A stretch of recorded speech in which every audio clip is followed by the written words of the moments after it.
শেরপুর জেলার ঝিনাইগাতী উপজেলায় আজ রোববার সকালে উপজেলার ভূমি অফিস চত্বরে ৩ দিনব্যাপী ভূমি মেলার শুভ উদ্বোধন করা হয়েছে। আনুষ্ঠানিকভাবে মেলার শুভ উদ্বোধন ঘোষণা করেন উপজেলা নির্বাহী অফিসার আশরাফুল আলম রাসেল।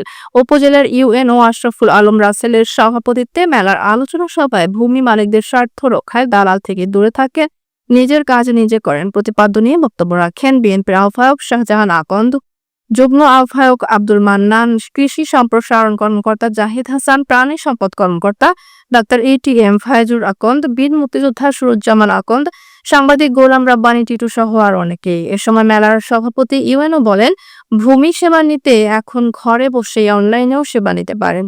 নামজারির ক্ষেত্রে কাগজপত্রের জটিলতা না থাকলে দ্রুত সেবা নিতে পারেন। ভূমি কর দিয়ে মালিকানা নিশ্চিত করেন, নচেত আইনি সমস্যায় পড়বেন। নিজে সচেতন হয়ে অন্যকে ভূমি সেবা নেওয়ার পরামর্শ প্রদান করবেন।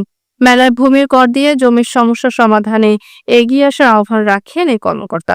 সহকারী শিক্ষক রুস্তম আলীর সঞ্চালনায় ভূমি অফিসের সংশ্লিষ্ট কর্মকর্তা কর্মচারী ও এলাকাবাসী সহ গণ্যমান্য ব্যক্তিরা মেলায় উপস্থিত ছিলেন।